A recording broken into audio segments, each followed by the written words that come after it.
Buenas noches. El programa que van a ver ustedes a continuación es un recorrido por la historia de las bodas reales desde que la Casa de Borbón llega a España en 1700, es decir, desde el siglo XVIII hasta casi nuestra más rabiosa actualidad. Aparentemente, lo que puede parecer anecdótico, los matrimonios regios, tienen detrás de sí un entramado y un trasfondo histórico muy rico, porque ilustra cómo una sociedad va cambiando. En el antiguo régimen, los matrimonios, desde el rey hasta los más humildes de los súbditos, el matrimonio no lo decidían los jóvenes, lo decidían los padres. El matrimonio es un asunto que pertenece al grupo, pertenece a lo público más que a lo privado, y por lo tanto lo que importa el matrimonio es cómo se transmite a su vez el patrimonio, cómo es importante las alianzas que se forjan, en el caso de los reyes las razones de Estado, pero en el caso también de los campesinos o de los artesanos, la transmisión de los bienes que puedan tener. Poco a poco, en la medida en que las sociedades se transforman, que se enriquecen materialmente, que son la media de vida que es apenas llega a 35 años en el siglo XVIII, pues aumenta hasta los parámetros que tenemos actualmente, cambia también la posibilidad de elección, la libertad individual, y se va transformando el matrimonio, se va introduciendo ya desde finales del XVIII, principios del XIX, a la medida de esas transformaciones, el propio amor en el matrimonio, algo que había nacido en Occidente totalmente separado del contrato matrimonial, y llegamos así a unas sociedades que son mucho más libres en sus individuos, en su posibilidad de elección, que es la que ahora actualmente disfrutamos.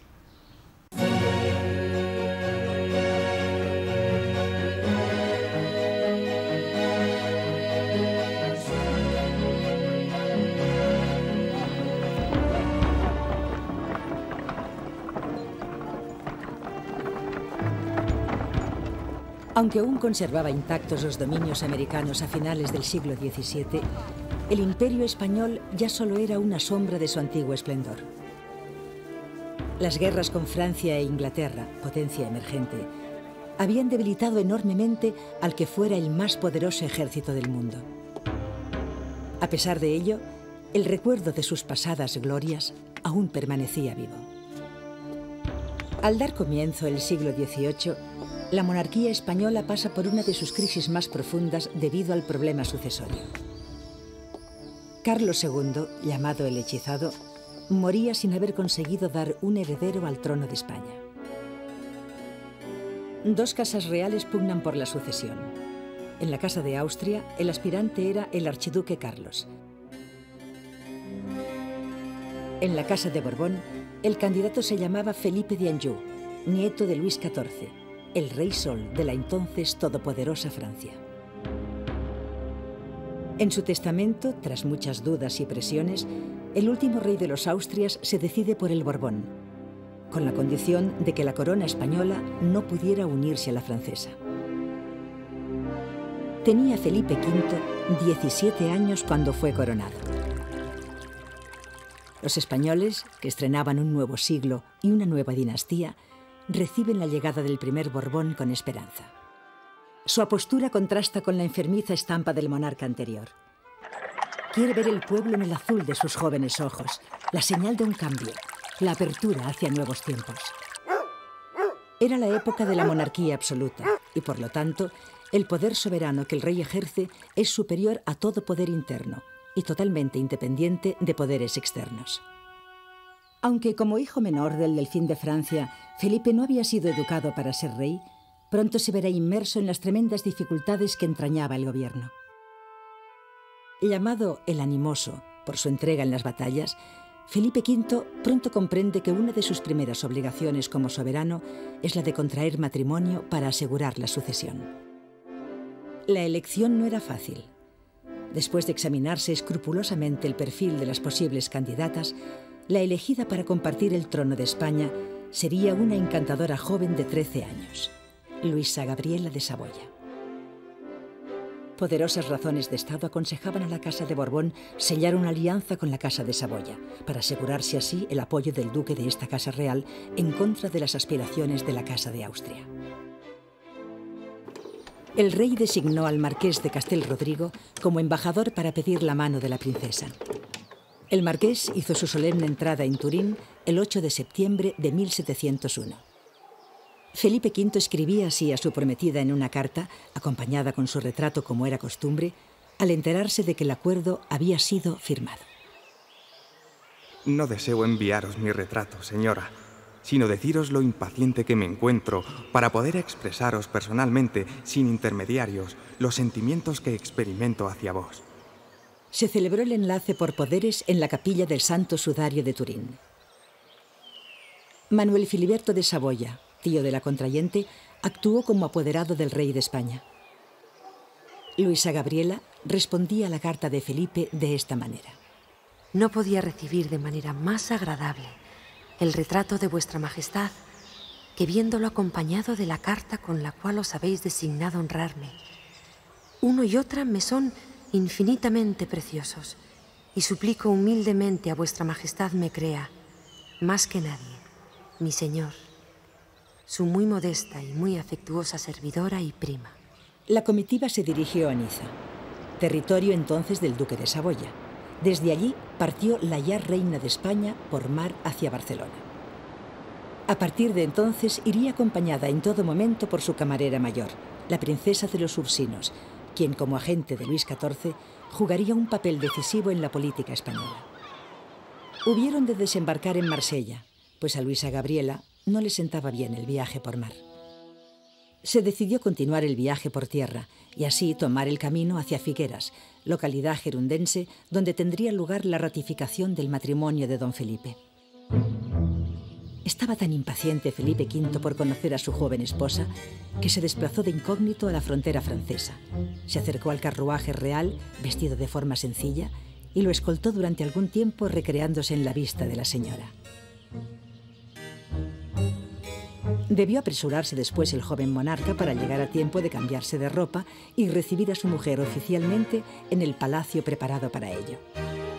Al encontrarse, y después de arrodillarse ante su marido, doña Gabriela lo abrazó calurosamente. Comentaría después la soberana a su camarera mayor, demostrando un gran sentido del humor, lo mucho que se parecía el rey al caballero que las había acompañado durante el viaje. El matrimonio se ratificó por la tarde, en la iglesia parroquial de San Pedro de Figueras, en presencia del patriarca de las Indias, donde se cantó un Te Deum.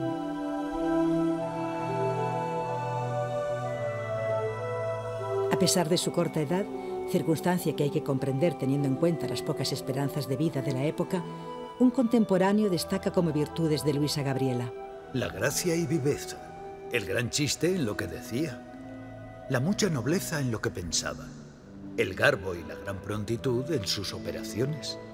Las pretensiones políticas que decidieron la primera boda de Felipe V no darán los frutos deseados, pues el duque de Saboya romperá poco después la alianza con Francia y se pasará al bando austríaco en las guerras de sucesión. Esto no será un obstáculo para la apasionada historia de amor que vivirán don Felipe y doña Gabriela en estos tiempos de guerra.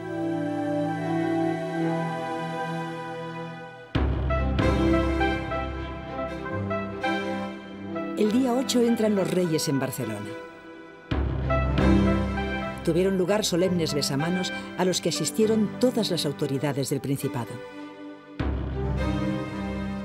Un incidente ocurrido en el banquete de bodas, cuando las camareras españolas se negaron a servir comida francesa, provocó el enfado de la reina y su negativa a dormir con su esposo las primeras 3 noches de matrimonio. A partir de la 4ª, solo se separarán cuando las responsabilidades para con el reino les obliguen a ello.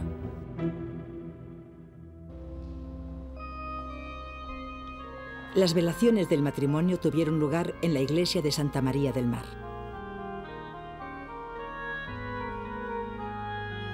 La jornada de Barcelona se prolongó hasta abril del año siguiente, 1702, partiendo el rey y permaneciendo doña Luisa Gabriela en los reinos peninsulares como gobernadora de la monarquía.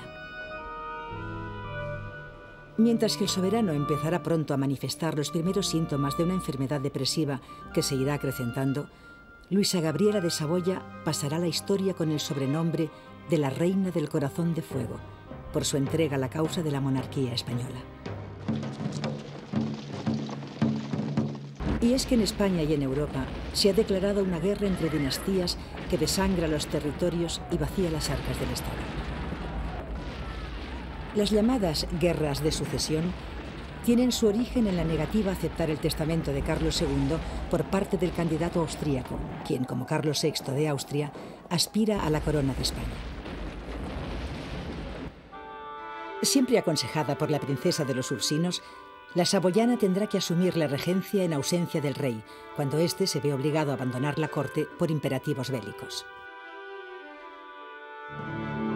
Durante las batallas, el rey no soporta la lejanía de su esposa, y como señala en sus memorias el duque de Berwick, el rey Felipe, cuyo ánimo es muy grande, queda en suspenso y en meditación cuando recibe noticias de su esposa.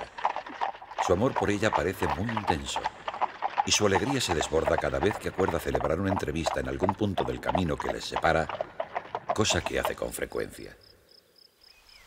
Luisa Gabriela de Saboya fue una reina muy querida por el pueblo, contribuyendo desde Madrid a engrandecer la causa de los Borbones. Cuando empezaban a firmarse los tratados de paz, Luisa Gabriela de Saboya irá decayendo, víctima de la tuberculosis. La gran religiosidad de Felipe V le obligaba a rechazar el sexo fuera del matrimonio, lo que explica que el rey frecuentara a su mujer hasta los últimos días de su vida con gran asiduidad, a pesar del grave estado de salud de la reina. Luisa Gabriela muere a la edad de 26 años. El rey se sumerge en una profunda tristeza.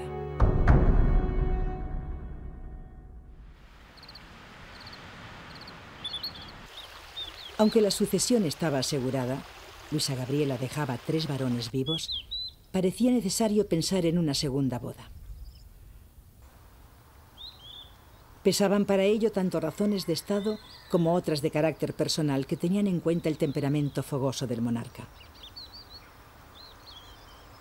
Isabel de Farnesio fue elegida por ser la heredera de los ducados de Parma y Piacenza, quien además poseía los derechos a la sucesión en el Gran Ducado de la Toscana.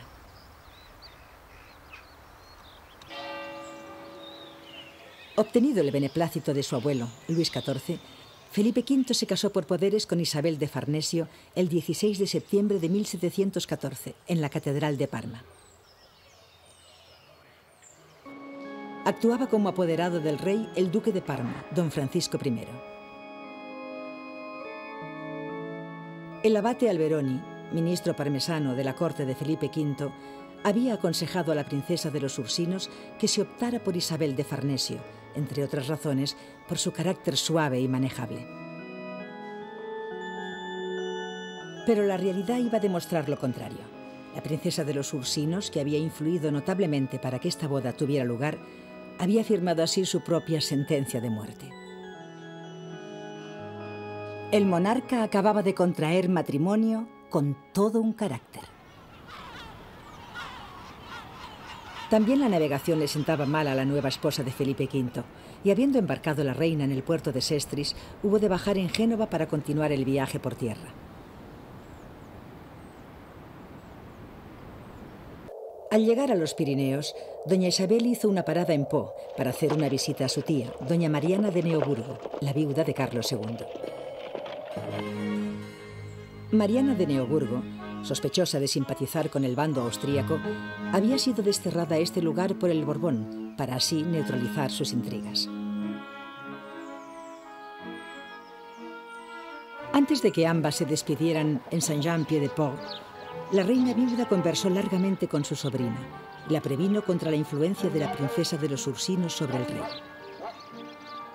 Juntas asistieron a una representación de Judith de Betulia.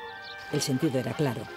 Mariana de Neoburgo veía a su sobrina como una Judith libertadora que venía a decapitar al bíblico Holofernes.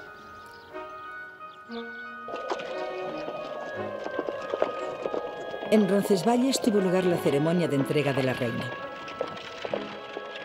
Siendo desde allí acompañada por el ministro Alberoni, Isabel fue debidamente aleccionada por el abate sobre la forma de deshacerse de la favorita del rey. Siguió la comitiva real hasta Pamplona, donde fue cumplimentada por las autoridades del viejo reino de Navarra.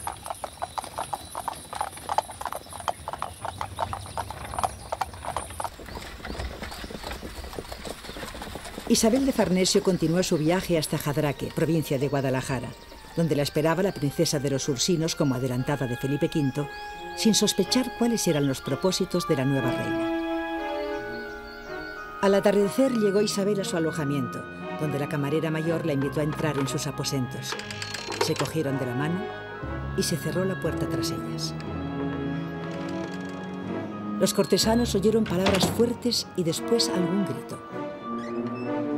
La puerta se abrió de golpe y la reina llamó al jefe de la guardia, a quien ordenó con firmeza: «Llevaos de aquí a esta loca que ha osado insultarme». Empujada dentro de una carroza que la llevaría al destierro, la princesa de los Ursinos fue así expulsada de España y de la historia. Con gran ansiedad esperaba Felipe V a su nueva esposa en Guadalajara, donde llegó al día siguiente. En una capilla improvisada en el Palacio de Infantado, tuvo lugar la ceremonia de ratificación matrimonial el 24 de diciembre de 1714.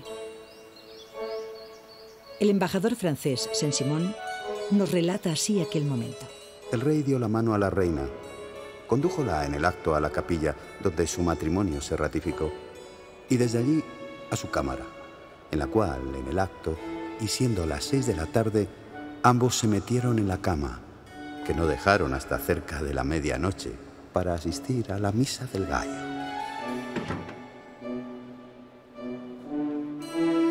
De carácter autoritario y firme, maestra de la intriga cortesana, Isabel de Farnesio era una mujer muy culta para la época.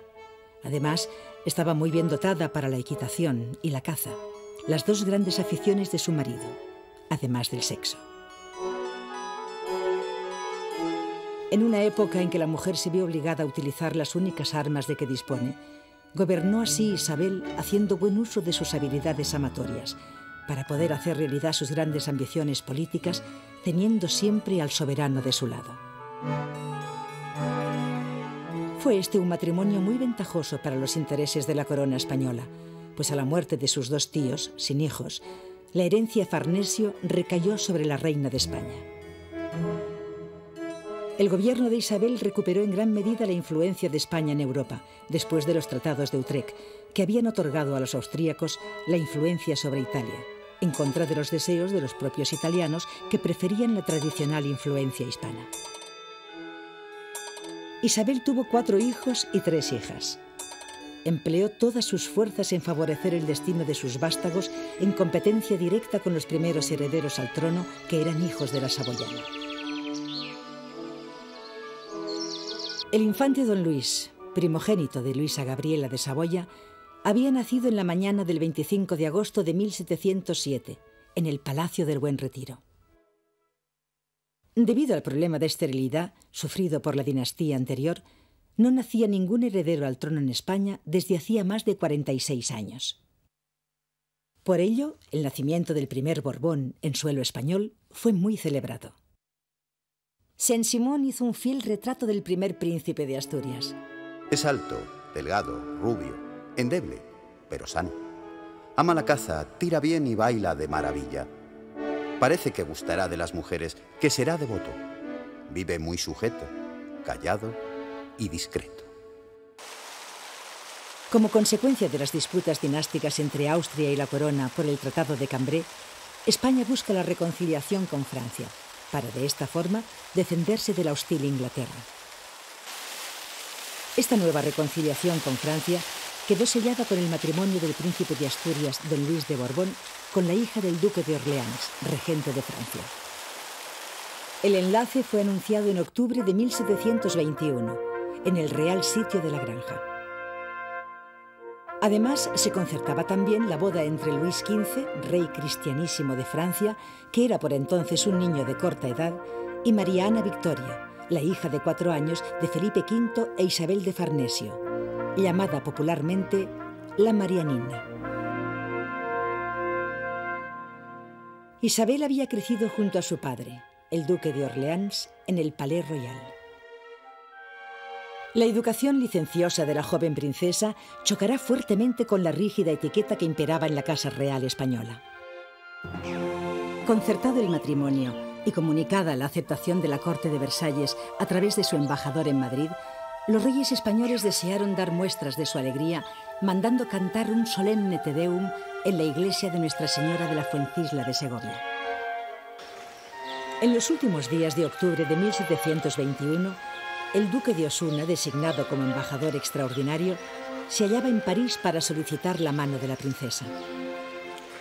Fue recibido con gran solemnidad el 13 de noviembre en el Palacio de las Tullerías por el rey Luis XV, de 5 años, y ese mismo día en el Palais Royal por el duque de Orleans, el regente.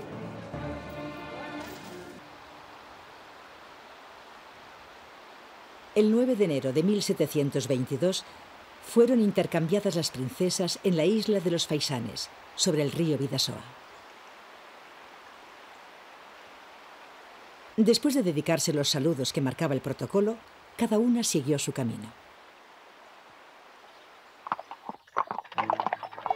Doña Isabel fue recibida por el príncipe de Asturias y los reyes de España en el Palacio Ducal de Lerma. Ese mismo día, el 20 de enero, a las 3 de la tarde, tuvo lugar la ceremonia nupcial en el mismo palacio, actuando como padrinos los reyes. Concluidas las bendiciones, los invitados pasaron a disfrutar de la cena y tras ella se celebró un baile de honor en el que los minués y las contradanzas coronaban musicalmente la feliz jornada. Sus majestades y altezas, los cortesanos y el cuerpo diplomático penetraron posteriormente en la cámara nupcial y descorrieron las cortinas del lecho en el que descansaban acostados uno al lado del otro los recién casados. Como dos niños que eran, Luis aparecía muy avergonzado, acostado junto a su esposa, que yacía tranquila. Esta ceremonia, que tenía su origen en antiguos usos jurídicos francos, atestiguaba simbólicamente que los príncipes se habían acostado juntos. Trasladada la familia real a Madrid y después de asistir a una misa en Nuestra Señora de Atocha, tuvieron lugar en la Plaza Mayor por la noche varios espectáculos. Entre estos festejos, destacaron una exhibición de monta por parejas y un simulacro festivo de combate de 10 galeras, realizado con fuegos artificiales. Don Luis tenía 15 años cuando se unió en matrimonio a Isabel, que contaba solo 12 años de existencia.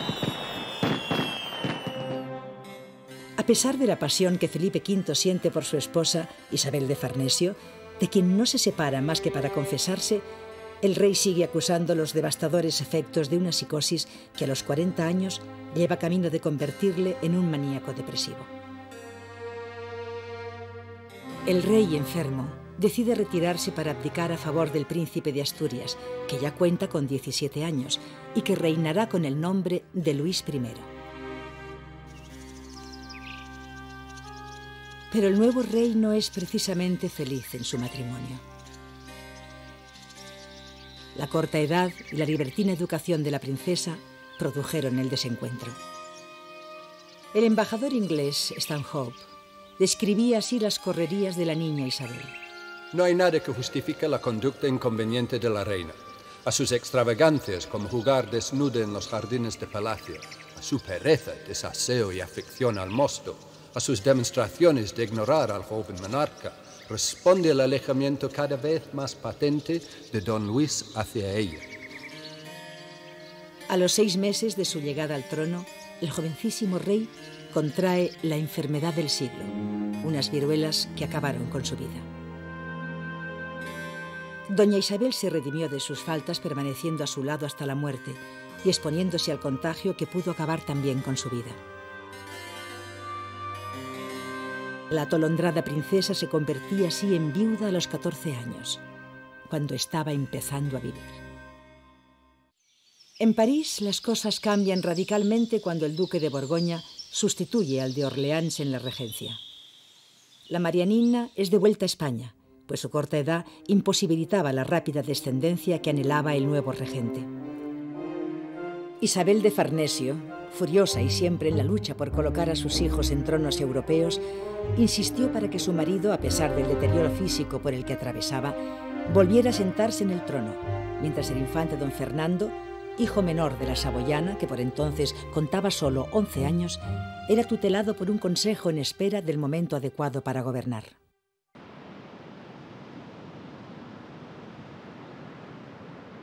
Movida por el resentimiento hacia la Casa Real francesa, Isabel de Farnesio quiso compensar la afrenta concertando un nuevo matrimonio para su hija. A pesar de estar aún abiertas las heridas de las guerras de sucesión en las que Juan V, rey de la Casa de Braganza, había participado apoyando las aspiraciones del bando austríaco, la solución portuguesa se impuso. Se decidió que la Marianina casaría con don José de Braganza, príncipe de Brasil y heredero del trono portugués.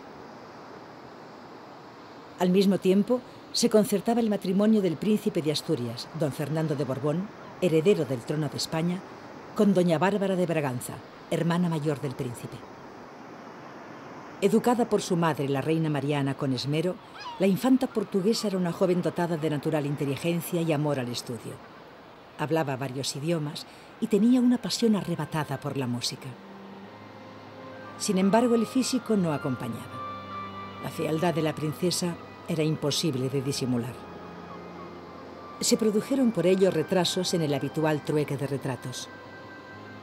Doña Bárbara de Braganza, consciente de su apariencia, escribía así en una de sus cartas. Ahora tengo constipados que llamamos de nariz, que son buenos para descargar la cabeza, mas muy malos para el parecer, pues hinchas los labios, y a quien es fea como yo, cualquier cosa aumenta el mal parecer. El marqués de los Balbases fue designado por Felipe V para actuar como embajador extraordinario en los enlaces de los príncipes. El impresionante coche del embajador de España, fabricado en París con figuras esculpidas y lujosamente entelado en oro y plata, era tan grande que fue preciso derribar la parte superior de la puerta por la que entró en la ciudad de Lisboa.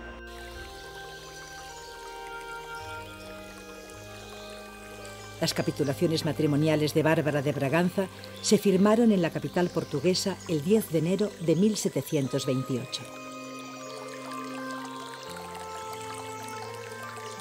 Un día después se celebró la solemne ceremonia por poderes en la Basílica Patriarcal de Lisboa, en la que el propio Juan V representaba al contrayente español.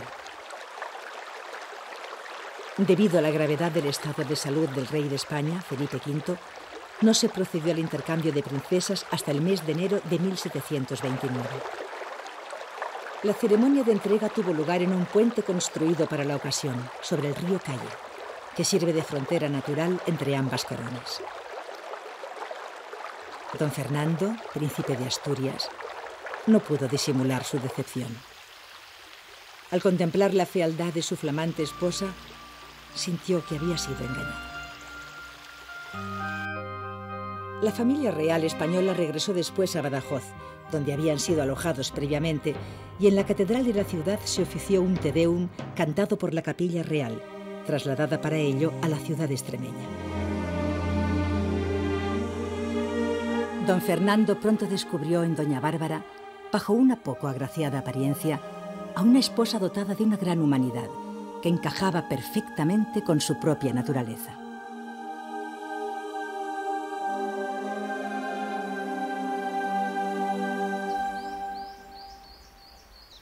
Los príncipes residieron en el Alcázar de Madrid y tras el gran incendio que lo destruyó, se instalaron en el Palacio del Buen Retiro. El rey ordenó construir, sobre las cenizas del viejo edificio de los Austrias, la que iba a ser residencia principal de la familia real hasta nuestros días, el Palacio Real de Madrid.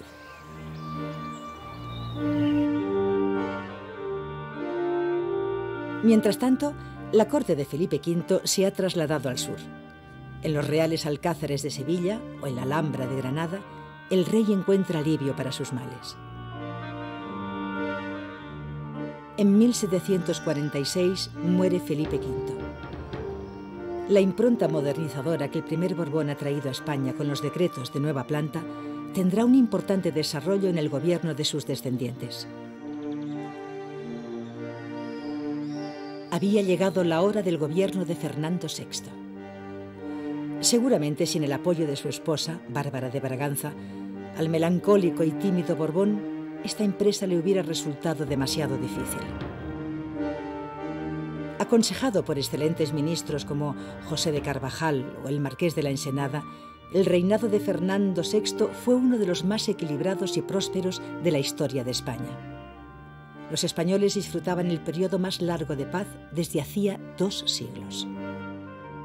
Por ello, a Fernando VI se le conoce con el sobrenombre de El Prudente, y en una sola frase el monarca resumió toda su estrategia.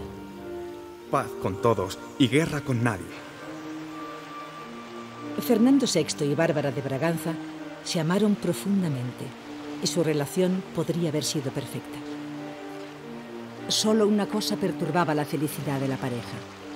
La falta de fertilidad impidió al matrimonio tener descendencia.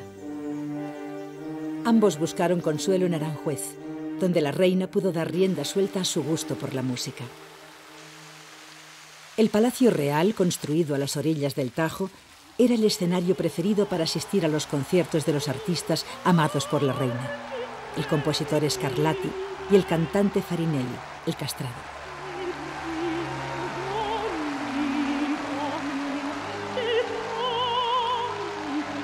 Cuando Bárbara de Braganza murió, víctima de un cáncer de útero, el rey se sumergió en una melancolía depresiva de la que no se recuperaría jamás. Murió loco un año después en el castillo de Villaviciosa de Odón, en donde se había encerrado para apartarse del mundo.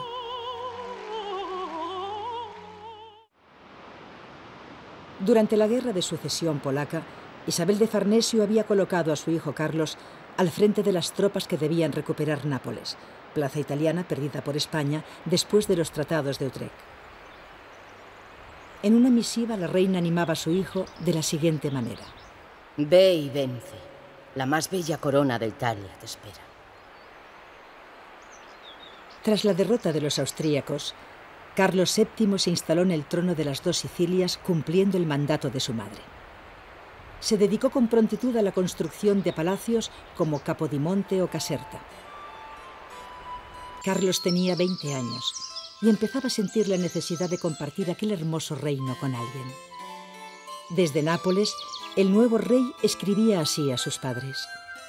Aunque por el retrato que les adjunto verán que no estoy gordo, no soy un melindre y creo disponer de fuerza para casarme y tener hijos. La elegida fue la princesa doña María Amalia, hija del rey de Polonia y elector de Sajonia. Una de las razones que pesaron en esta decisión fue la probada fecundidad de las mujeres de esta familia real.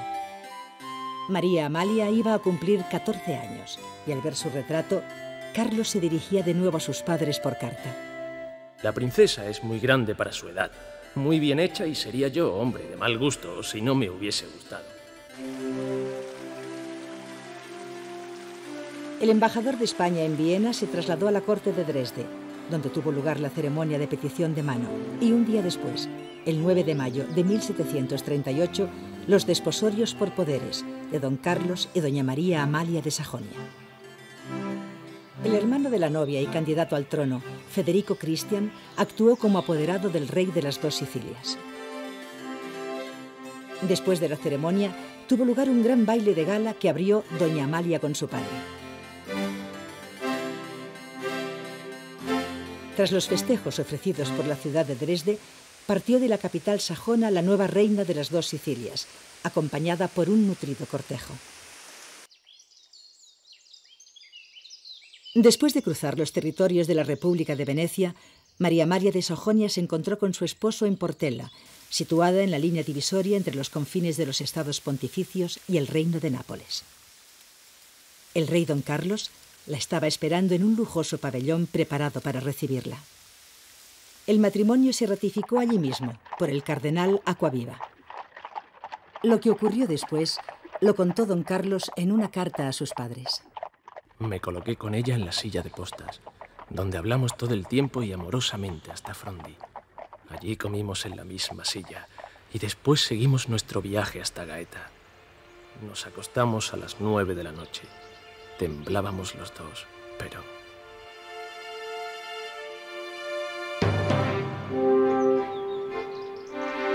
El día 2 de julio, la ciudad de Nápoles recibía a los reyes que viajaban en una carroza tirada por 8 caballos entre aclamaciones y festejos.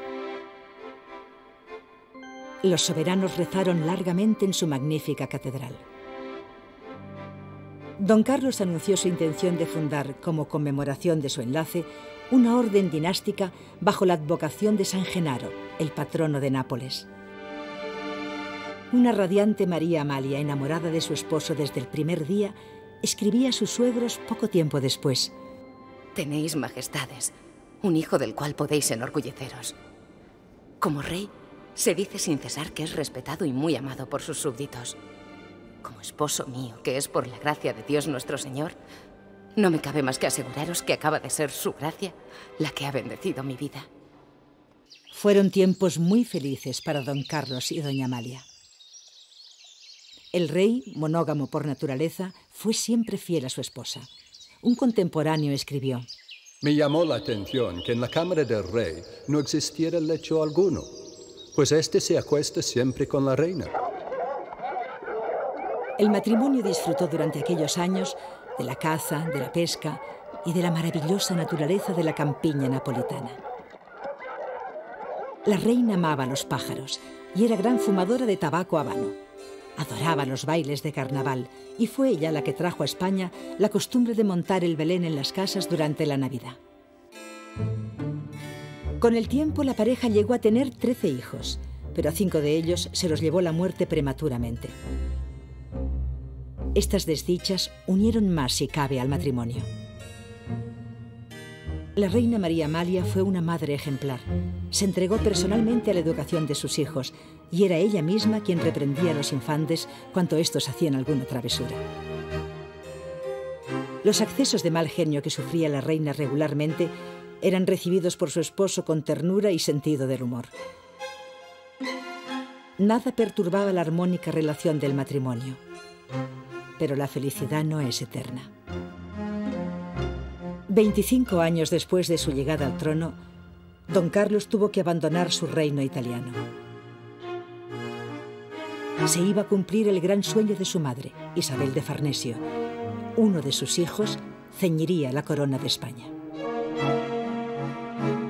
Al morir su hermano Fernando, sin descendencia, el rey de las dos Sicilias, Carlos VII, era proclamado rey de España con el nombre de Carlos III. A la reina María Amalia no le sentó bien el cambio de aires. En septiembre de 1760 fallecía víctima de una enfermedad pulmonar. Dicen que el rey comentó desolado: Es el primer disgusto serio que Amalia me ha dado en nuestro matrimonio. Aunque por entonces solo contaba 40 años, Carlos III siguió siendo fiel a su esposa hasta la muerte. 3 días después del fallecimiento, el rey escribía así a uno de sus colaboradores: Ella era lo que yo más amaba en este mundo. Por su gran contribución a la urbanística de Madrid, Carlos III fue llamado el Rey Albañil. En el siglo de las luces trajo a la capital el alumbrado de las calles, la recogida de basuras y la prohibición de los embozados. Fue reconocido también por su sentido de la justicia. Durante su reinado se vivió en Madrid el motín de Esquilache, un intento por parte de algunos sectores de la nobleza de acabar con las reformas modernizadoras que el gran rey ilustrado intentaba imponer con firmeza. La muerte le llegó el 14 de diciembre de 1788, angustiado por el problema de la sucesión. El príncipe de Asturias, don Carlos de Borbón, segundo hijo varón de Carlos III, había sido nombrado sucesor ante la incapacidad del primogénito.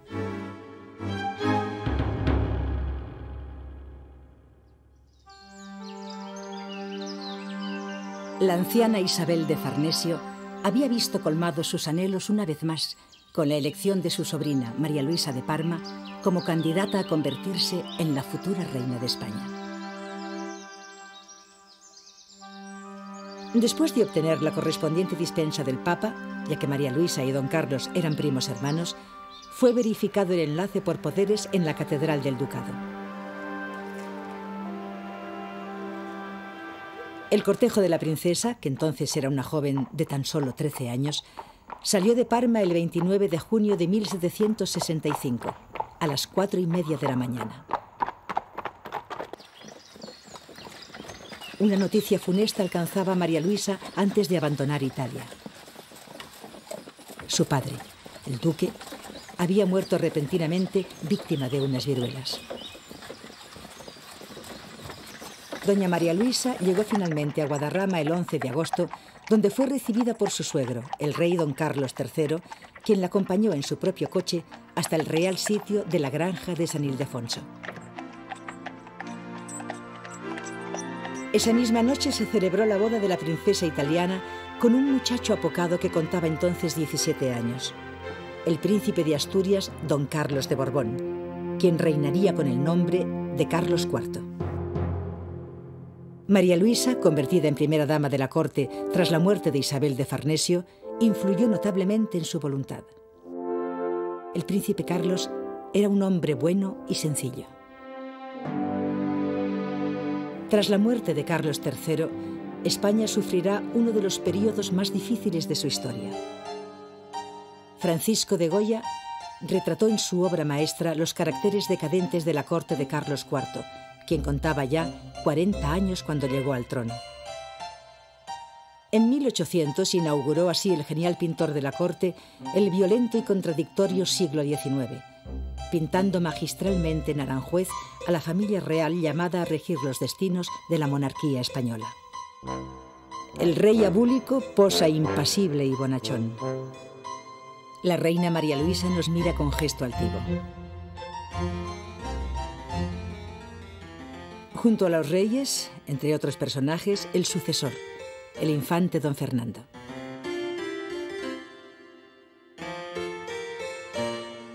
Según se refleja en testimonios de la época, a los 37 años la soberana ya había perdido todos sus dientes, después de los innumerables partos que había padecido.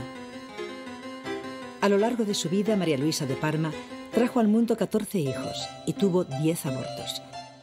Pero a principios del siglo XIX solo sobrevivían 7. Durante el reinado de Carlos IV, corrieron rumores sobre las supuestas infidelidades conyugales de María Luisa de Parma, su esposa. A ello contribuyó principalmente el fulgurante ascenso al poder del guardia de corps de origen extremeño, don Manuel Godoy, a quien se confiaron los asuntos de gobierno. Cuentan que la reina lo vio recuperarse con valentía de una aparatosa caída de caballo, y desde entonces no dejó nunca de profesar admiración por aquel joven tan audaz y decidido. Sus contemporáneos no perdonarían a Godoy la gran riqueza y honores que acumuló en poco tiempo. Si damos crédito a lo que Godoy escribió en sus memorias, no hubo más que una fuerte relación política por la cual los soberanos españoles, a quienes tocaba vivir los días de la Revolución Francesa, entregaban las responsabilidades a un hombre más capaz, asustados por los acontecimientos que habían conducido a la guillotina a sus primos, los Borbones de Francia. Las desavenencias políticas llegaron también a enfrentar a la familia real española. El infante don Fernando, heredero al trono, incómodo con el poder creciente del valido, niega la capacidad de su padre y le obliga a abdicar en marzo de 1808, después del estallido del motín de Aranjuez, que cuestionaba así el gobierno de Godoy.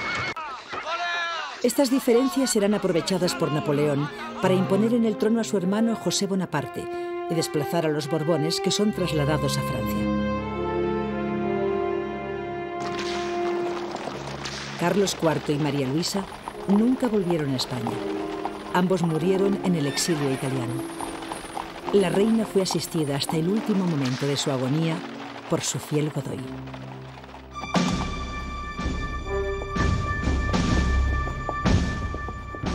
El estallido nacionalista del 2 de mayo de 1808 es la respuesta del pueblo español a la invasión que el nuevo emperador Napoleón, nacido de las cenizas de la Revolución Francesa, trata de extender al territorio de la península ibérica. Asegurada la soberanía nacional, el país se dotaba de una Carta Magna integradora y basada en la igualdad de derechos de todos los ciudadanos, que entronca con la España de nuestros días. La Constitución de 1812 es el triunfo de una idea progresista de España. Pero el regreso de Fernando VII en 1814 pone fin al primer intento de constitucionalismo en nuestro país. Con la fuerza militar de su lado, el rey declara nulos todos los actos de las Cortes de Cádiz y restaura la monarquía absoluta. Los liberales sufren persecución. Muchos son ejecutados y otros enviados al exilio. Todo volvía a ser como antes de 1808. El reinado de Fernando VII es uno de los más convulsos de la historia de España. Absolutismo, trienio liberal, irrupción en España de los 100.000 hijos de San Luis, emancipación de los dominios americanos. Tampoco Fernando VII tuvo una vida sentimental tranquila. El infante don Fernando, siendo todavía príncipe de Asturias, había casado el 25 de julio de 1802 por poderes con la princesa de las dos Sicilias, doña María Antonia de Borbón, en la capilla del Palacio Real de Nápoles. El príncipe tenía 18 años, la misma edad que su prima doña María Antonia, llamada familiarmente Totó. Embarcada la princesa para España, llegó al puerto de Barcelona el 30 de septiembre, donde la esperaban los reyes y el príncipe de Asturias. En la ciudad condal se ratificaron los enlaces el 4 de octubre. Luminarias, espectáculos teatrales, bailes populares y corridas de toros se prolongaron hasta el 8 de noviembre, día en que la corte regresó a Madrid. Pero la princesa María Antonia de Borbón nunca llegó a reinar. Antes de llegar a Barcelona, ya era víctima de una tisis galopante que acabó con su vida a los 21 años. Fueron célebres sus disputas con Godoy y con la reina María Luisa.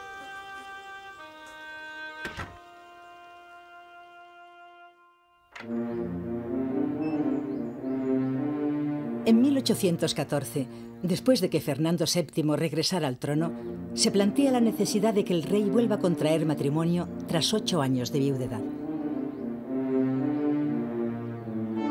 Para convertirse en segunda esposa de Fernando VII, fue elegida la princesa lusitana doña María Isabel de Braganza, hija de don Juan VI de Portugal y de la infanta española doña Carlota Joaquina, hermana del rey español. Pero la familia real portuguesa, huyendo de la invasión napoleónica, había buscado refugio en sus posesiones de ultramar y se hallaba en Brasil. Se acordaba también el enlace entre la infanta doña María Francisca con el hermano de don Fernando VII, el infante Carlos María Isidro, futuro líder de los carlistas. Concedida por el Papa la necesaria dispensa, por el parentesco de tío y sobrina que había entre los contrayentes, las infantas embarcaron en Río de Janeiro rumbo al puerto de Cádiz, que alcanzaron el 4 de septiembre de 1816. A bordo del navío portugués San Sebastián se celebró la boda por poderes de las dos infantas, actuando como apoderado el conde de Miranda. Acompañadas ya por sus esposos, las infantas entraron en Madrid el día 28 de septiembre. Esa misma noche se celebró en el Salón del Trono del Palacio Real la ceremonia de ratificación de ambos casamientos, oficiada por el patriarca de las Indias Occidentales.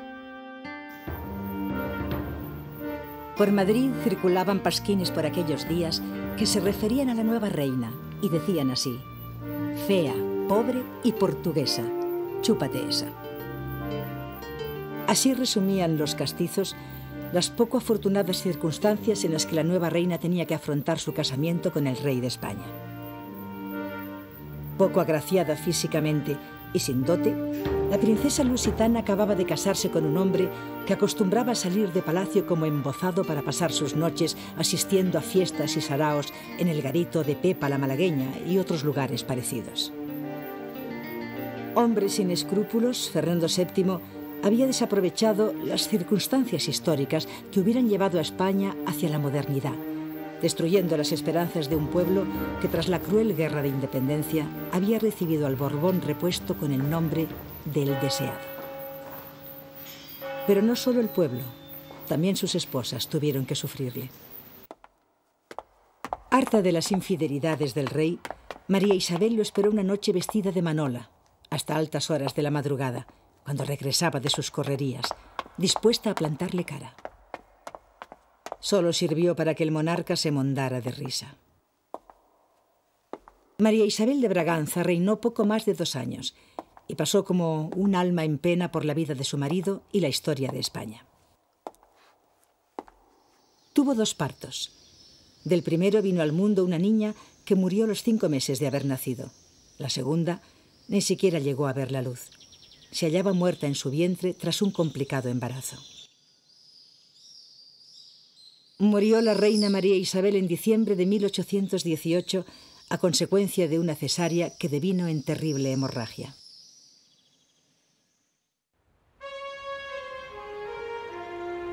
Preocupado el rey por el problema sucesorio, vuelve sus ojos hacia Sajonia, la tierra de su abuela María Amalia, mujer de probada fecundidad que había dado 13 hijos a su esposo, el rey Carlos III.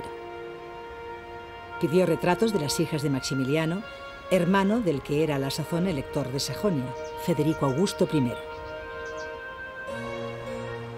Fernando VII, que entonces tenía 35 años, eligió a la más joven, una muchacha de 15 años y delicado semblante llamada María Josefa Amalia, que se había educado en un convento junto al río Elba.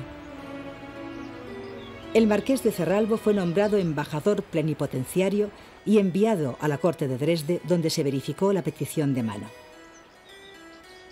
El día 28 de julio de 1819 tenía lugar en la capital de Sajonia la boda por poderes, y 2 días más tarde una nueva reina partía hacia Madrid. Al llegar a la frontera española, fue recibida por las autoridades guipuzcoanas con toda clase de atenciones. La nueva reina atravesó el puente sobre el Bidasoa en una silla de manos, portada por 6 jóvenes vascos, e igual número de doncellas que tiraban de cordones de plata sujetos a la silla. Más tarde, el cortejo se dirigió a Irún, donde se cantó un Te Deum en la iglesia parroquial y se celebró la simbólica ceremonia de entrega.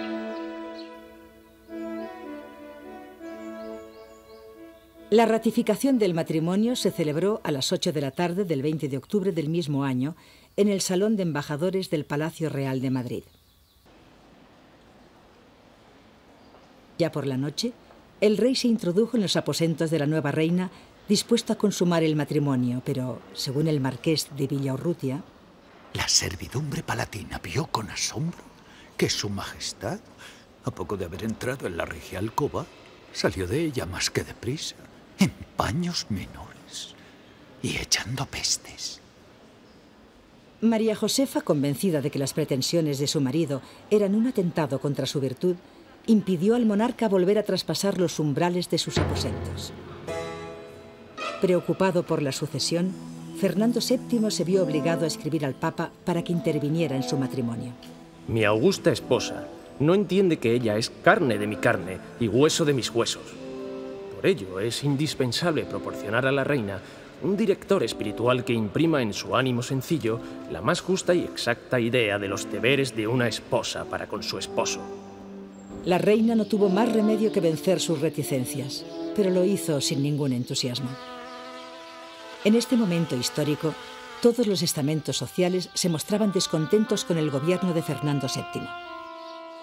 Mientras los liberales conspiraban en logias masónicas y el clero más reaccionario y los absolutistas se agrupaban en torno a la figura del infante don Carlos, María Josefa se refugió en la poesía y en la práctica religiosa y no intervino jamás en los asuntos políticos.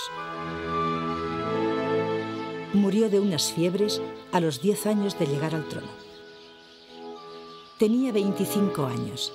Y a pesar de la ingesta continua de aguas que se creían milagrosas, como las de Sacedón o Solán de Cabras, tampoco la tercera esposa de Fernando VII dejaba descendencia.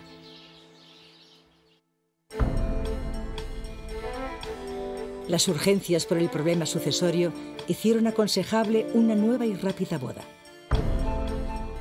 La corte española estaba dividida en las 2 tendencias antagónicas que enfrentaban a la España de su tiempo. Los absolutistas, cuya cabeza era el infante don Carlos y su esposa portuguesa doña María Francisca de Braganza, y los liberales, encabezados por Francisco de Paula, casado con la princesa napolitana Luisa Carlota, hija de la reina de las dos Sicilias, hermana de Fernando VII.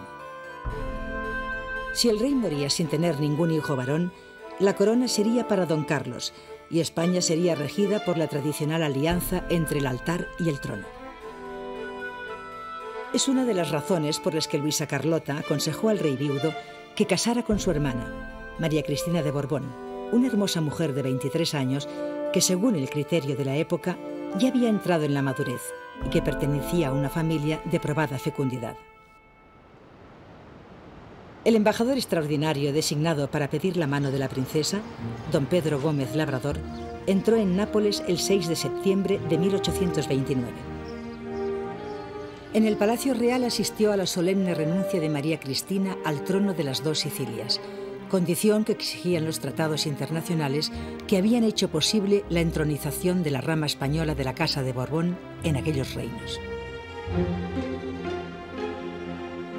Luisa Carlota había pedido a su hermana que enviase al rey algún retrato que reflejase su belleza sensual.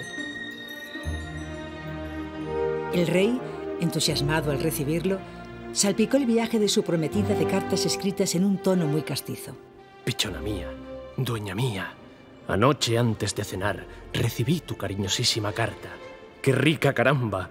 Se conoce que tienes chispa, así quiero yo los genios. Me parece que nos hemos de llevar bien, pues yo también soy muy alegre y me gusta echar 4 frescas. El 8 de diciembre llegó la comitiva de la princesa al Real Sitio de Aranjuez. Al día siguiente, en el oratorio del palacio, tuvo lugar la ceremonia que se realizaba por poderes, representando al rey su hermano, el infante don Carlos.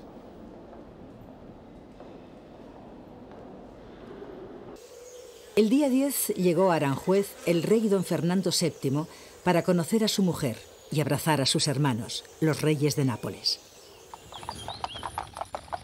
El día 11 tuvo lugar la solemne entrada de los reyes en la Villa de Madrid. Ataviada con un precioso traje azul celeste que después llamarían azul Cristina y tocada con un sombrero blanco adornado con plumas de ave del paraíso, la nueva reina causó sensación por su belleza y porte majestuoso. A su lado cabalgaba el rey, orgulloso y ufano, y detrás toda la familia real. Por la noche se ratificó el enlace en la capilla del Palacio Real.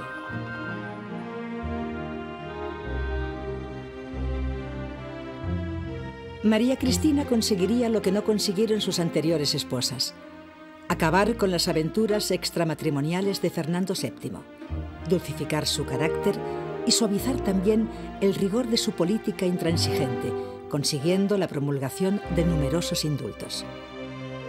¡Viva el rey de la Santa Tradición! ¡Viva! ¡Viva don Carlos! ¡Viva! ¡Por Dios! María Cristina, apoyada por su hermano, su cuñado Francisco de Paula y los ministros que fundaron el llamado Partido Cristino, se convirtió en la defensora de la causa liberal y se opuso con firmeza y valor al acérrimo carlismo, teocrático y absolutista. Fernando VII, antes de morir, derogó la ley sálica, promulgada por Felipe V, volviéndose a la antigua tradición castellana por la cual podían reinar las mujeres en caso de no existir varón por línea directa. La reina fue madre de 2 niñas. Una de ellas, Isabel, pasará a la historia con el nombre de Isabel II. Los seguidores de don Carlos perdían así la esperanza de ceñir la corona española. Este conflicto dio origen a las llamadas guerras carlistas. La familia real se dividía definitivamente en 2 facciones antagónicas y los españoles se enfrentaban en una cruel batalla fratricida.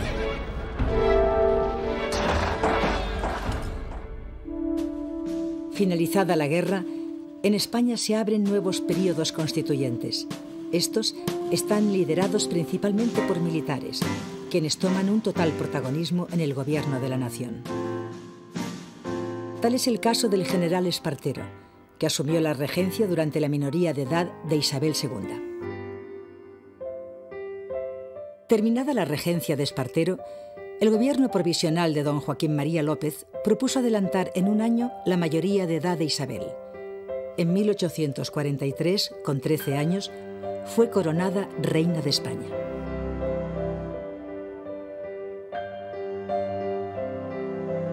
Llamada por el pueblo reina castiza, por su afición a los toros y las fiestas populares, Isabel II era una joven temperamental, generosa, devota y bastante coqueta, a quien pronto le llegó el momento de pensar en el matrimonio.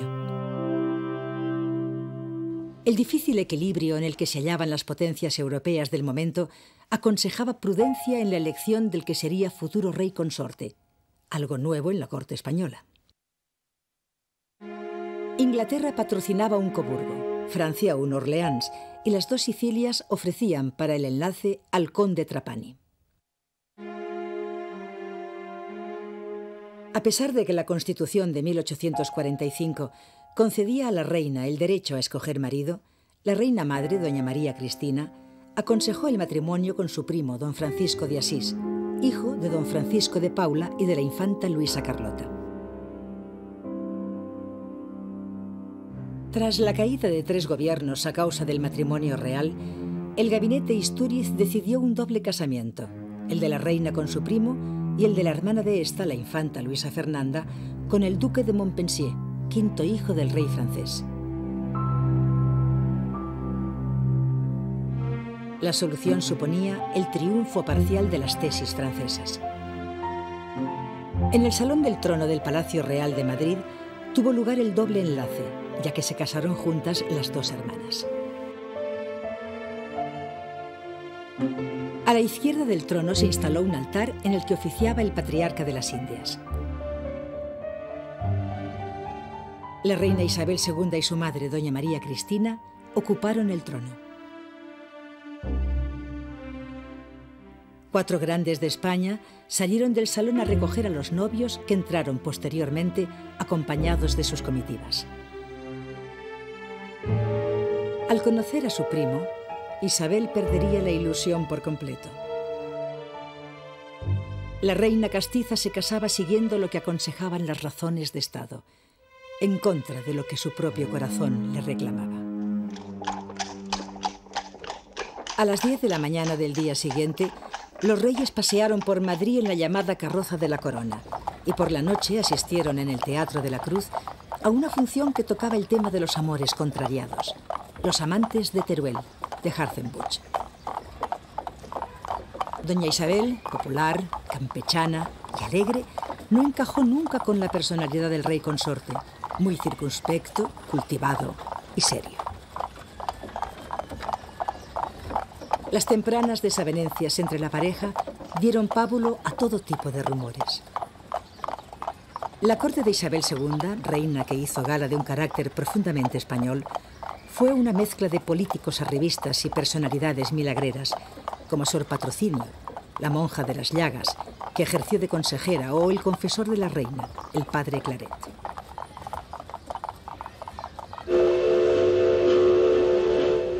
El reinado de Isabel II se caracterizó por una continua inestabilidad política. Pero a pesar de los desórdenes, las algaradas militares y la ineficacia de los políticos, España progresó. La nueva importancia de las ciudades propició el desarrollo de un movimiento obrero que comenzaba a organizarse. En 1868, la revolución llamada La Gloriosa, encabezada por el general Prim, apartaba del trono de nuevo a los Borbones.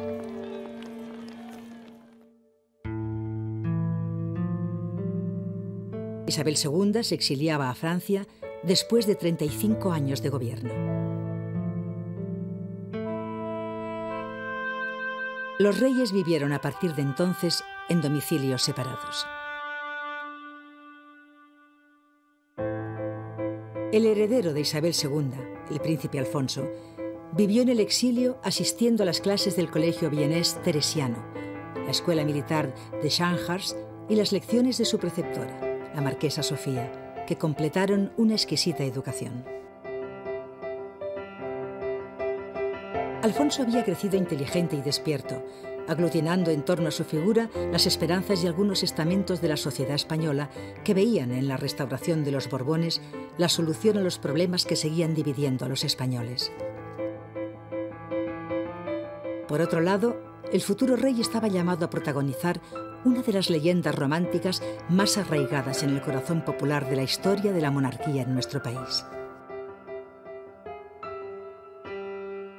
La otra protagonista de la leyenda se llamaba María de las Mercedes y era hija de la hermana de Isabel II, Luisa Fernanda, y el duque de Montpensier. Era, por lo tanto, prima hermana de Alfonso.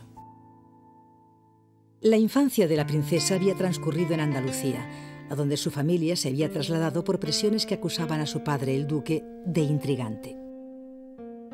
El primer encuentro entre la pareja se produjo durante unas vacaciones de Navidad, cuando ambas familias se encontraron en el castillo de Randán, cerca de Vichy.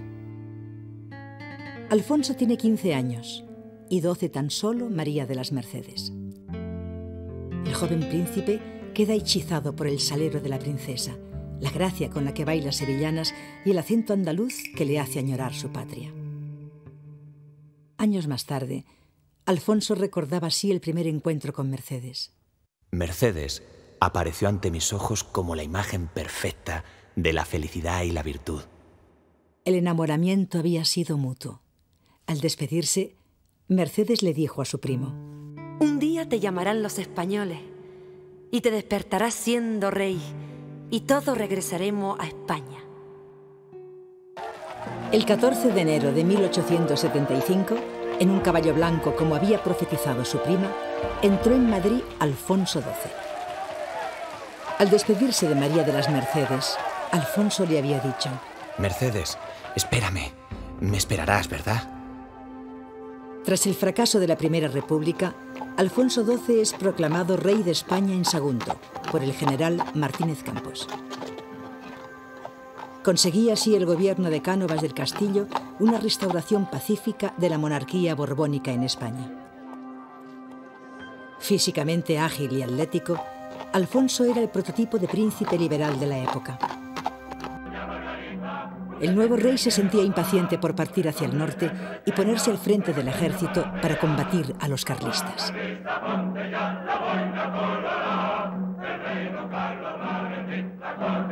Terminada la contienda y vencidas las últimas resistencias, Alfonso XII quiere casarse, y en este caso no son las razones de Estado las que triunfan. El monarca quiere casarse por amor. Instalada en el Palacio de San Telmo, la familia del duque de Montpensier gozó de gran popularidad en la capital hispalense. El 28 de diciembre de 1877 llegó a Sevilla el marqués de Alcañices, duque de Sesto, con el encargo de pedir oficialmente la mano de la infanta María de las Mercedes. El palacio de los Montpensier se llenó de alegría. La capital del Betis recibió pocos días después la llegada de don Alfonso XII, impaciente por visitar a su enamorada mientras ambos esperaban la llegada de la dispensa papal. El monarca se instaló en los reales alcázares y en la catedral se mandó cantar un solemne Te Deum. Sevilla, enfervorizada, agasajó a la pareja con numerosas celebraciones y festejos. Días después, el rey volvía a Madrid para explicar en el Congreso su firme decisión. El matrimonio que voy a contraer está inspirado al propio tiempo que por los más puros afectos del corazón, por el conocimiento de las altas prendas que adornan a la que ha de compartir conmigo el trono. Dubitativos por el pasado intrigante del duque de Montpensier, Congreso y Senado debatieron el asunto, pero finalmente decidieron dejar a la prometida fuera de toda discusión porque... La infanta Mercedes es un ángel, y los ángeles no se discuten. El 23 de enero de 1878 se celebró en la Basílica de Atocha el enlace de Alfonso XII, de 20 años, con la infanta María de las Mercedes, de 17. Actuó de padrino don Francisco de Asís, padre del rey, y la princesa de Asturias fue la madrina. Por primera vez en la historia, globos de luz eléctrica iluminaban la Puerta del Sol, la Fuente de las Cibeles o las farolas del Paseo del Prado. De la gran felicidad conyugal que siguió, nos dejó prueba el propio rey en una carta de invitación enviada a su amigo, el archiduque Federico de Austria, en vísperas de su boda. En cuanto te cases, vente a Madrid con tu mujer, la cual se hará enseguida muy amiga de la mía, porque Mercedes es muy buena. Así pasarás una luna de miel tan feliz como la que yo disfruto. El pueblo tuvo poco tiempo para amar a esta joven reina que inauguraba un nuevo período de paz entre los españoles después de más de 70 años de guerras, golpes de Estado y levantamientos militares.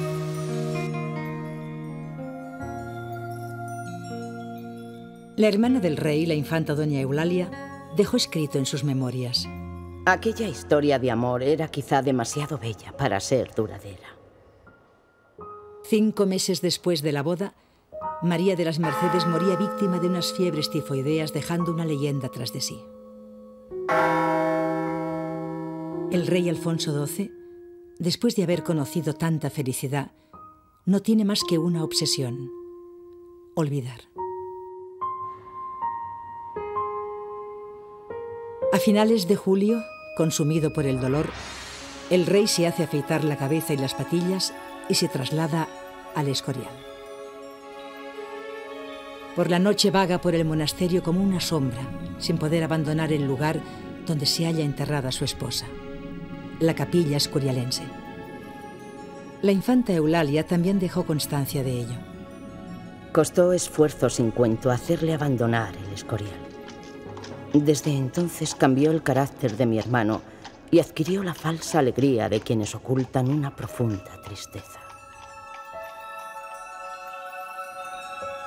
Un año después, cuando el gobierno pidió al monarca que pensase en otra candidata para casarse, el rey contestó: busquen ustedes mismos a la novia.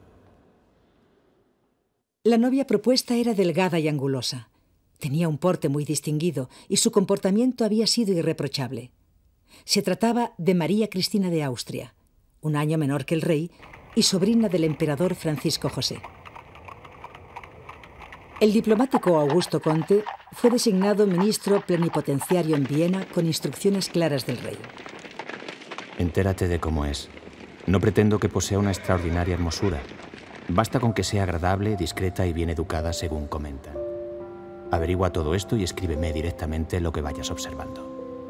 Pero la archiduquesa María Cristina quiso conocer al novio, cosa que a don Alfonso le pareció muy natural.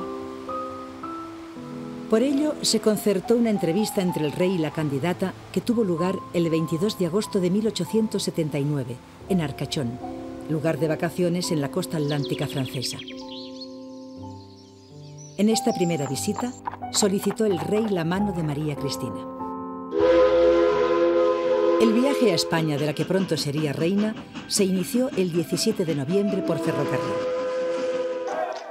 Llegados a Madrid, María Cristina fue recibida por el rey y sus hermanas en la casa de campo, y de allí se trasladaron al Palacio del Pardo, donde quedó instalada la archiduquesa.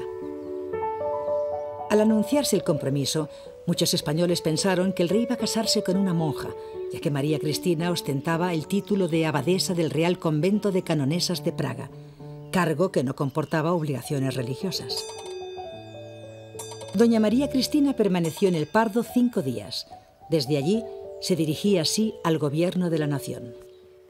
Yo ruego a la Cámara que me considere desde hoy como española, porque mi único deber es ser española y hacer la felicidad del rey en la modesta esfera de la familia. El 29 de noviembre, la novia viajaba a primera hora de la mañana a Madrid. La salida oficial, vistiendo galas nupciales, se efectuó desde el antiguo Palacio de los Secretarios, entonces ocupado por el Ministerio de la Marina. Doña María Cristina lucía un traje de raso blanco, bordado en plata, e iba tocada con una diadema y aderezo de brillantes. El gran porte aristocrático de la novia fue muy comentado en los mentideros de la villa y corte. A algunos madrileños no gustó la altivez de la nueva reina, pues la comparaban con la graciosa María de las Mercedes, que circulaba ya de boca en coplas y romances populares. El enlace tuvo lugar en la iglesia de Nuestra Señora de Atocha. Actuó como padrino el emperador de Austria, don Francisco José I. Entre los testigos se encontraba la madre del rey, doña Isabel II. A la salida del templo se unieron ambas comitivas de regreso a palacio. Tiempos difíciles vendrían a demostrar que María Cristina iba a ser una gran reina de España. María Cristina había dado a luz 2 niñas y se hallaba abrumada por la falta de descendencia masculina. La reina supo llevar la corona con gran dignidad y en muy pocas ocasiones perdió los modales. Solo en una ocasión, cuando una cantante de ópera, amante del rey, alardeaba de ello en público, se vio obligada María Cristina a ordenarle al jefe del gobierno: o echan ustedes del país a esa cualquiera, o yo regreso al mío. El encargo se cumplió, pero Alfonso XII no cambiaría jamás. A la edad de 27 años, el rey parecía declinar. Su palidez, la alarmante pérdida de peso y los frecuentes accesos de tos eran señales claras de que su organismo se hallaba minado por la tuberculosis. María Cristina, a la cabecera del lecho de muerte, le confesó que estaba embarazada. El rey murió con la esperanza de haber engendrado un hijo varón. Una viuda de luto, junto a sus 2 hijas también enlutadas, juraba la Constitución a los 27 años de edad con el rango de regente. 6 meses después, nacería Alfonso XIII.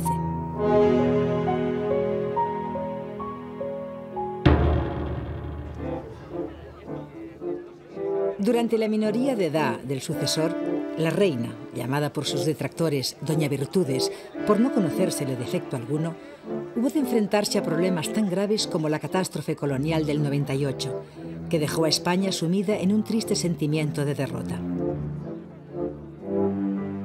Los gobiernos de Alfonso XII y después de María Cristina no supieron solucionar el creciente antagonismo entre una rica burguesía establecida en torno a las ciudades, que tomaban un auge desconocido hasta entonces, y el campo, donde la mayor parte de los españoles sufría unas condiciones de vida de extrema pobreza.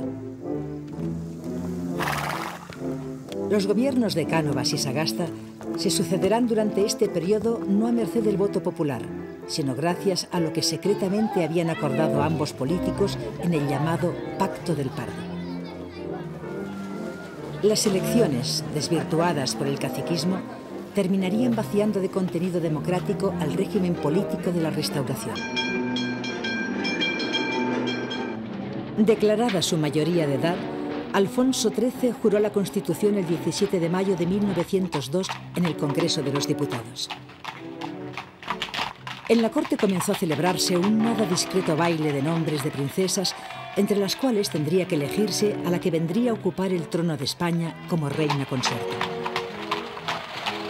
Mientras el gobierno parecía decantarse por una princesa inglesa, no se descartaban otras opciones centroeuropeas, más del gusto de la reina madre.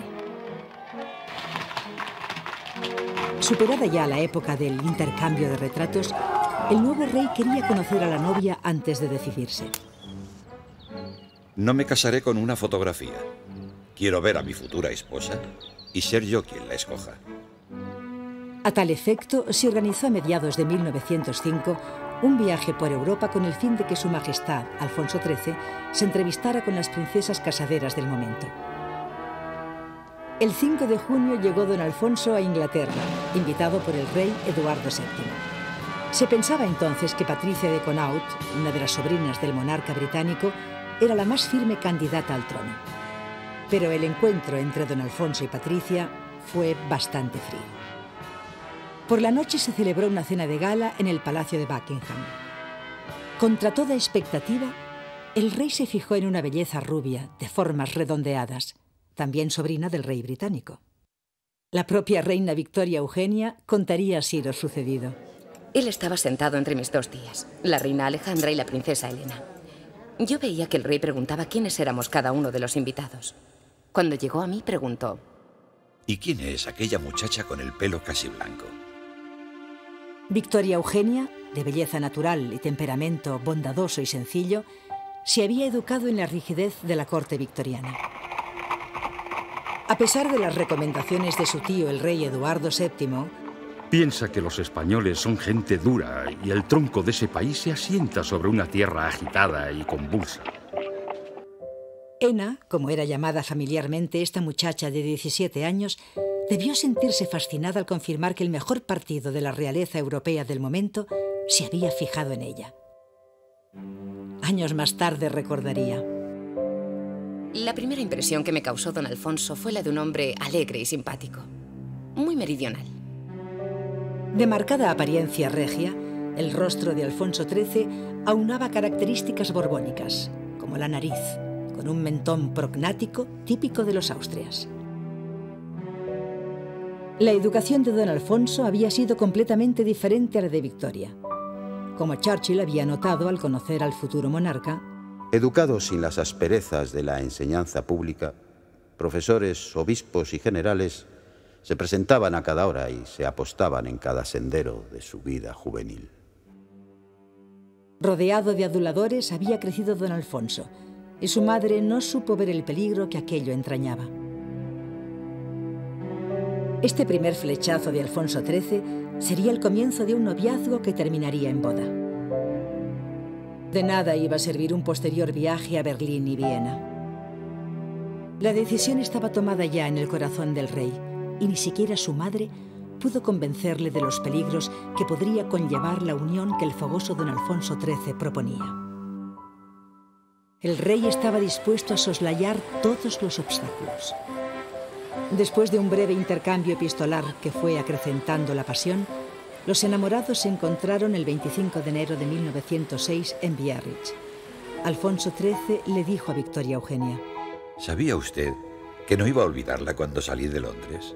A lo que ella respondió: no, no lo sabía, pero esperaba que no me olvidase. El rey pidió inmediatamente la mano de su hija a la princesa Beatriz, quien la había acompañado hasta allí.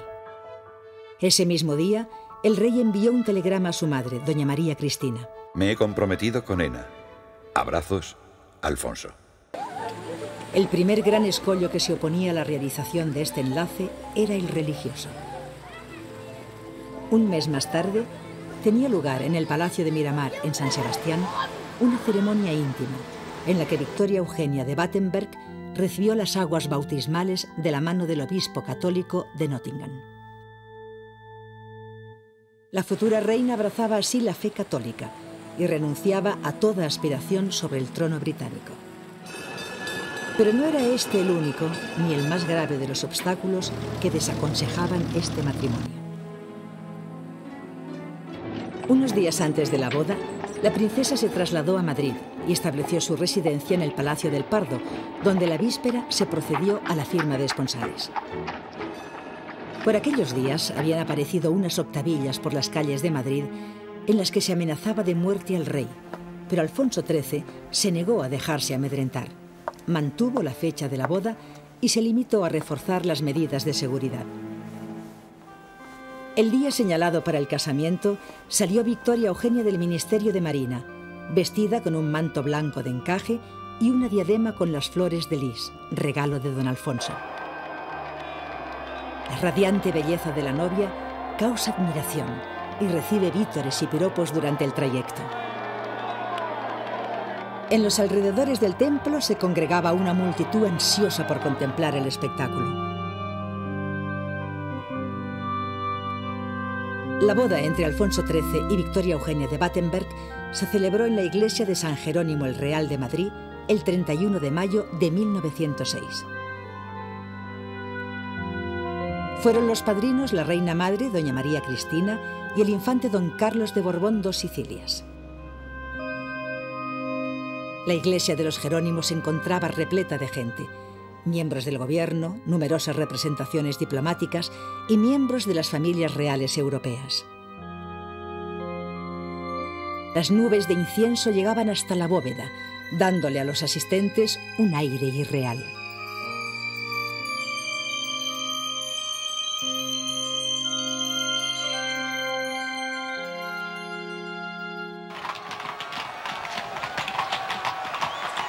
Finalizada la ceremonia, se organizó un cortejo que recorrió varias calles del centro de Madrid.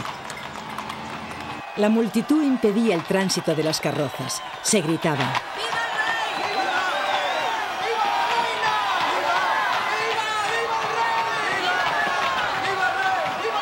desde los balcones, repletos de gente, llueven ramos de flores.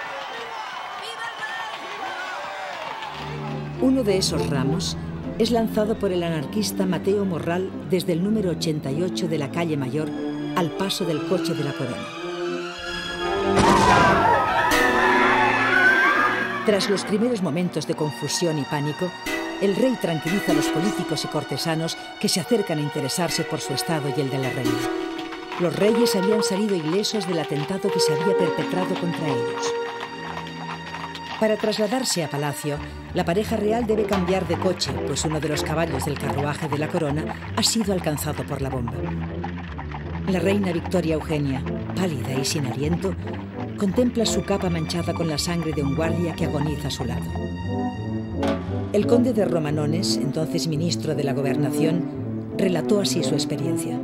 Corrí por la calle Mayor y aún me estremezco con el recuerdo de mi entrada en la casa donde Morral había lanzado el mortal explosivo. En el portal se hallaban 10 o 12 cadáveres. Las escaleras estaban manchadas de sangre y se oían gritos de angustia y dolor. Quise cesar en el acto, pero Moret me obligó a beber las heces del cáliz y a buscar al asesino. Un guardia de Aldovea le dio el alto y Mateo Morral, después de matar al policía, se disparó un tiro en el corazón. Las recepciones y galas que se sucedieron después estuvieron marcadas por la conmoción que el desgraciado incidente había provocado en el corazón de la familia real.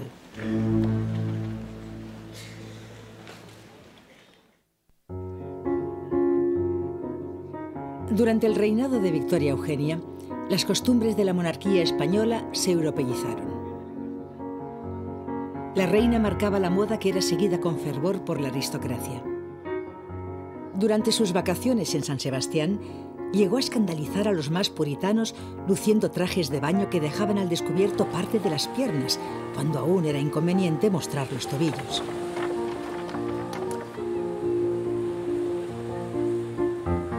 Pero su matrimonio con Alfonso XIII no fue un camino de rosas. De gustos muy diferentes, el rey era un apasionado de los coches de carreras y de los deportes, mientras Ena, más cultivada, prefería la música o la literatura. Victoria Eugenia quiso paliar las tremendas desigualdades que sufría el pueblo español, creando instituciones benéficas como la Cruz Roja o la Liga contra el Cáncer. Pero el gran abismo que se abrió entre la pareja lo causaría la enfermedad hereditaria que Ena había traspasado a sus primeros vástagos, complicando así el problema sucesorio. Ena daría a luz varios hijos varones que sufrían esta enfermedad, y este hecho le provocó un gran sentido de culpa que la sumiría en una profunda tristeza. Así se confesaba Alfonso XIII ante sus más allegados. No puedo resignarme a que mi heredero haya contraído una enfermedad que traía la familia de mi mujer. Sé que soy injusto, lo reconozco, pero no puedo pensar de otra manera. Alfonso XIII se fue distanciando de su esposa, aunque sin olvidar los deberes matrimoniales que darían como fruto un varón libre de hemofilia en la persona del infante don Juan, lo que posibilitaba una sucesión sin sobresaltos. Patriota, campechano, simpático y locuaz, Alfonso XIII nunca llegó a comprender el verdadero alcance de los problemas de la nación que gobernaba. Los atentados que sufrió durante su reinado y los asesinatos de Cánovas, Canalejas y Eduardo Dato son un síntoma de la inestabilidad política que sufría el reino y toda la Europa de su tiempo. Su gobierno tuvo aciertos, pero los errores fueron grandes. El más grave de ellos fue el de violar la Constitución para dar paso a una dictadura militar, la de Primo de Rivera. Tras la caída del dictador, las huelgas, las manifestaciones y los asesinatos volvieron a ser cotidianos. La economía se hundía y la moneda se devaluaba. En 1931, celebradas con carácter plebiscitario, las elecciones municipales convocadas por el gobierno dan mayoría a los partidos republicanos. En la tarde del 13 de abril, las noticias iban llegando con lentitud a Palacio. El rey habla por teléfono con el Ministerio de la Gobernación, donde estaban reunidos todos los ministros. A una pregunta de los periodistas, responde así el presidente del gobierno. No pasa absolutamente nada, señores, sino que España, que se había acostado monárquica ayer tarde, se ha despertado republicana esta mañana. El 14 de abril de 1931 fue proclamada la República y ese mismo día la familia real abandonaba Madrid camino del exilio. Afincados provisionalmente en Fontainebleau, Alfonso XIII y Victoria Eugenia observan desde el ostracismo los acontecimientos de su patria, con la esperanza de regresar algún día no demasiado lejano.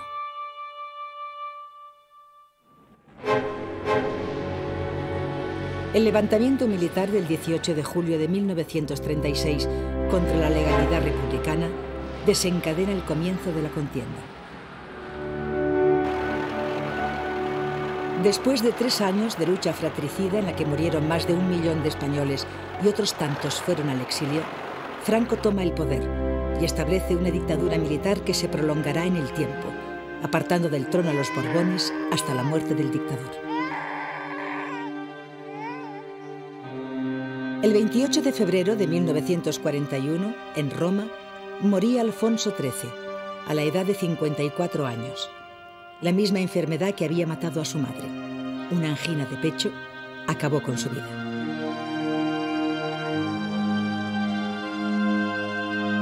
El rey, un mes antes de morir, había abdicado a favor de su hijo don Juan. Aconsejado por su padre y guiado por razones que en ese momento eran prioritarias para la monarquía, el 12 de octubre de 1935, don Juan había contraído matrimonio en Roma con María de las Mercedes, hija de Carlos de Borbón dos Sicilias y de su segunda esposa, Luisa de Francia. El heredero de los derechos dinásticos al trono español, don Juan de Borbón y su esposa María de las Mercedes, tuvieron 4 hijos: María del Pilar, Juan Carlos, Margarita y Alfonso. Don Juan soportó con resignación el exilio sin conseguir que Franco reconociese sus derechos. En 1948, en una entrevista mantenida en el yate Azor, el dictador y el rey en el exilio acuerdan el traslado del príncipe Juan Carlos a España para fomentar así su cercanía con los problemas patrios, reservándose para don Juan la libertad a la hora de escoger profesores y amigos para su hijo. En 1960, la principal preocupación de don Juan de Borbón era la boda de su único hijo varón, después de que el príncipe Alfonso perdiera la vida en un desgraciado accidente.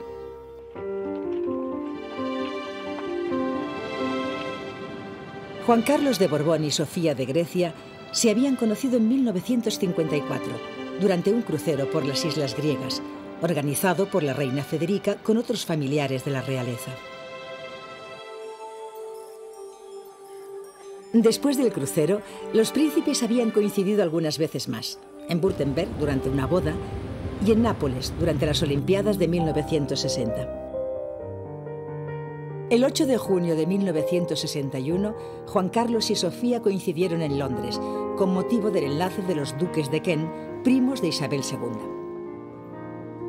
Según ellos mismos confesaron después, en los días que precedieron al matrimonio de los Kent, los futuros reyes de España tuvieron ocasión de ahondar en el conocimiento mutuo y hablaron con profundidad de muchas cosas. Don Juan Carlos y doña Sofía acaban uniendo reflexivamente su futuro.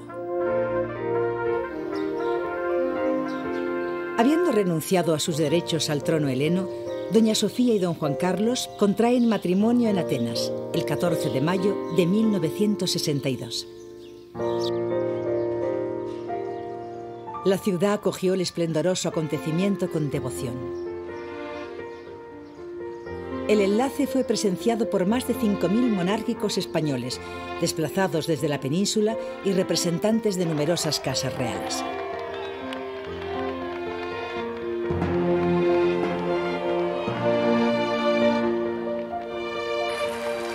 La carroza que lleva a la novia por las calles de Atenas había pertenecido a la antigua familia real de Francia y era tirada por corceles blancos traídos de Yugoslavia.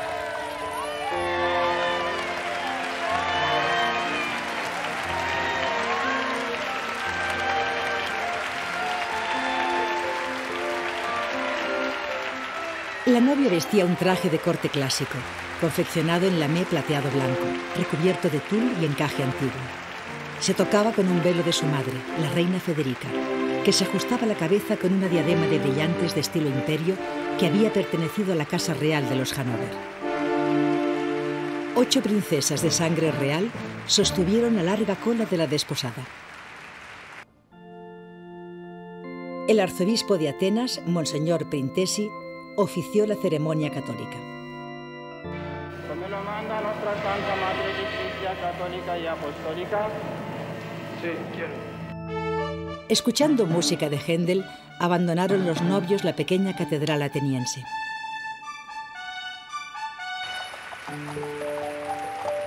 Más tarde, el rey Pablo acompañó a doña Sofía a ratificar el matrimonio en la Catedral de Santa María, donde el arzobispo Crisóstomos procedió a casar a Sofía según el rito de la Iglesia Ortodoxa. Unos días después de la boda, doña Sofía se convertía al catolicismo. Los recién casados, tras un almuerzo en los jardines de palacio, se embarcaron en el yate Eros, rumbo a una isla del Egeo que sería el primer destino de su luna de miel.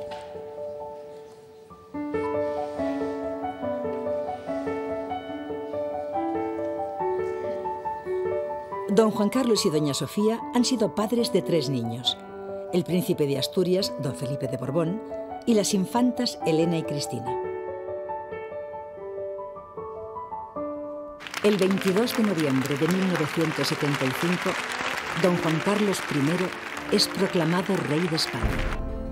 2 años después, don Juan renunciaba a sus derechos dinásticos en una emotiva ceremonia. Mi hijo y heredero, el rey don Juan Carlos I. Majestad, por España, todo por España.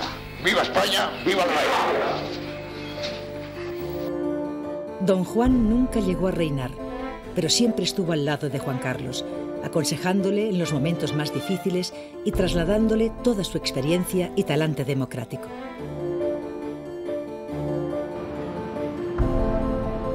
A su muerte, los funerales de don Juan fueron propios de un jefe de Estado. Sus restos serán exhumados en el Panteón de los Reyes del Escorial, donde descansan los reyes de España desde Carlos V. El reinado de Juan Carlos I coincide con el período más largo de paz, prosperidad y libertad que ha gozado nuestro país en los últimos siglos.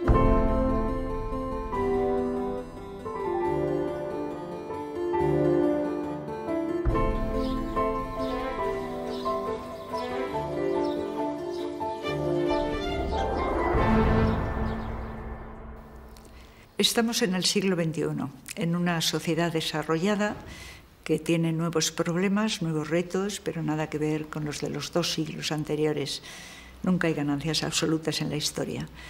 Estamos además en una sociedad de gran estabilidad dentro de esos problemas, en una monarquía parlamentaria, un tipo de régimen que los clásicos hubieran definido como régimen mixto, como régimen moderado, donde están a salvo y están totalmente resguardados las libertades individuales. Y en todo ese contexto, el príncipe don Felipe y su prometida doña Leticia Ortiz creo que son muy representativos de una juventud muy preparada profesionalmente. En el caso de doña Leticia, además, pues creo que es muy significativo por ese salto que hemos dado a las mujeres a finales del XX y en este siglo XXI, persona que está acostumbrada a batallar, a tener sentido de la realidad, a responsabilizarse y por lo tanto creo que esta boda pues, es muy significativa del mundo que vivimos y de los cambios sociales